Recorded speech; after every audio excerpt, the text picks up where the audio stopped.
नमस्कार, आप देख रहे हैं देश रोज़ाना। मैं हूं स्मिता सिंह और बात करते हैं अभी हाल ही में मध्य प्रदेश के मुरैना से वायरल हुई एक वीडियो के बारे में, जिसे देखकर किसी की भी रूह कांप जाए। इस वीडियो में 8 साल का एक नन्हा सा मासूम अपने 2 साल के भाई की लाश लिए 2 घंटे बैठा रहा और बेबस लाचार पिता पैसा ना होने के चलते एम्बुलेंस के लिए दर दर भटकता रहा। दरअसल ये पिता अपने बेटे की लाश को लेकर गाँव जाना चाहता था, लेकिन उसके लिए उसे एम्बुलेंस नहीं मिल सकी क्योंकि उसके पास एक मुश्त 1500 रुपए की वो रकम नहीं थी जिसे चुकाकर वो एम्बुलेंस की सुविधा ले पाता। बाद में मामले की खबर मिलने पर मौके पर पहुंची पुलिस ने इस मासूम की आप बीती जानी और तब जाकर इसके पिता को एम्बुलेंस मिल सकी। यहाँ सवाल ये कि प्रशासन का अंधापन तो चलिए ठीक है, लेकिन क्या राह गुजरते किसी को ये न सूझी कि इनकी मदद कर पाते? ज़रूरी नहीं था कि कोई अपनी जेब से रुपयों का पुलंदा इन बेबसों के हाथ में थमाता। हाँ, सही जानकारी होने पर थोड़ी व्यक्तिगत मदद से इनके लिए एम्बुलेंस की सुविधा मुहैया कराई जा सकती थी। हो सकता है कि इस बारे में किसी को जानकारी शायद न रही हो।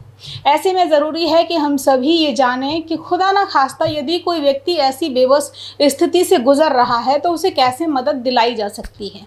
इसके लिए सबसे पहले हम सभी को ये जानने की ज़रूरत है कि यदि किसी को ऐसी स्थिति में एम्बुलेंस की ज़रूरत पड़ती है तो सरकारी अस्पताल में एम्बुलेंस के लिए ऐसी स्थिति में संपर्क किया जा सकता है।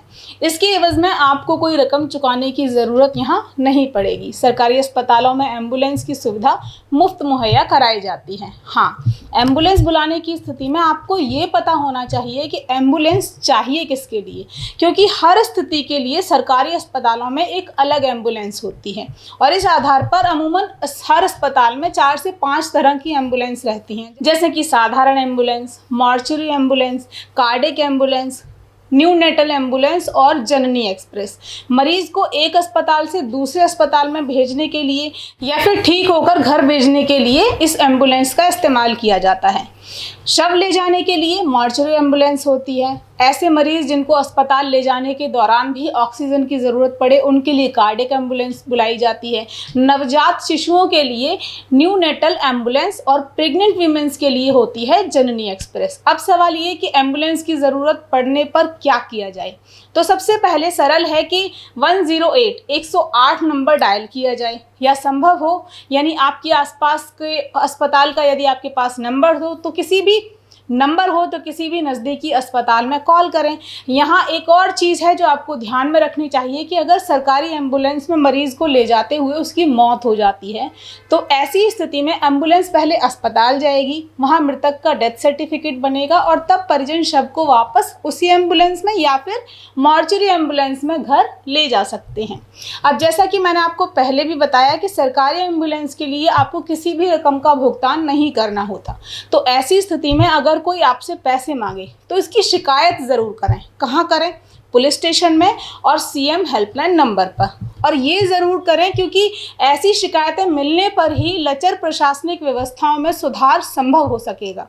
अब बात आती है प्राइवेट अस्पताल से एम्बुलेंस की सुविधा लेने की। तो सबसे पहले तो आपको बता दें कि प्राइवेट हॉस्पिटल्स में ऊपर बताई गई 4-5 तरह की एम्बुलेंस से अलग भी 2 और एम्बुलेंस होती हैं, एडवांस एम्बुलेंस और पीटीवी यानी कि patient transport vehicle. Advance ambulance खासतौर पर सीरियस या कहीं इमरजेंसी केस के लिए इस्तेमाल होती है। इसमें ऑक्सीजन वेंटिलेटर के साथ साथ अनुभवी मेडिकल स्टाफ भी मौजूद रहता है जो मरीज का इलाज एम्बुलेंस में ही शुरू कर देता है। वहीं पीटीवी में बेड के साथ साथ बेसिक लाइफ सपोर्ट डिवाइस होते हैं। ये पेशेंट को एक अस्पताल से दूसरे अस्पताल ले जाने के लिए इस्तेमाल होती हैं। अमूमन हम पीटीवी में वैन या इको जैसी गाड़ियों को देखते भी हैं। इसके अलावा मरीज़ को ज़्यादा दूरी के लिए या फिर एक शहर से दूसरे शहर या फिर एक देश से दूसरे देश ले जाने के लिए ट्रेन एम्बुलेंस और एयर एम्बुलेंस का इस्तेमाल होता है। अब क्योंकि ये प्राइवेट हॉस्पिटल्स की एम्बुलेंस सुविधाएं हैं तो इन पर खर्च भी निजी अस्पतालों का अपना अपना तय किया हुआ होता है, जो 10-20 हज़ार से होकर लाखों तक का भी हो सकता है। ऐसे में अगर आप आर्थिक रूप से सक्षम हैं तो एम्बुलेंस की ज़रूरत पड़ने पर अपने अनुसार जो भी नज़दीकी या बेहतर सुविधा देने वाला निजी अस्पताल हो वहाँ संपर्क कर सकते हैं और एम्बुलेंस को बुला सकते हैं। निजी अस्पतालों के जो नंबर्स होते हैं वो उनकी साइट्स पर मौजूद रहते हैं। अक्सर हम देखते हैं कि प्राइवेट हॉस्पिटल्स के जो इमरजेंसी नंबर्स होते हैं वो उनके होर्डिंग्स पर भी इलाकों में लगे रहते हैं। जो लोकल्स होते हैं उन्हें ये नंबर अक्सर याद रह जाते हैं। तो ऐसी चीज़ों पर भी खास ध्यान देना चाहिए कि इमरजेंसी नंबर्स अपने आसपास के हॉस्पिटल्स के आप याद रखें, क्योंकि खुदा ना खास्ता कब किसे आपकी ऐसी मदद की ज़रूरत पड़ जाए।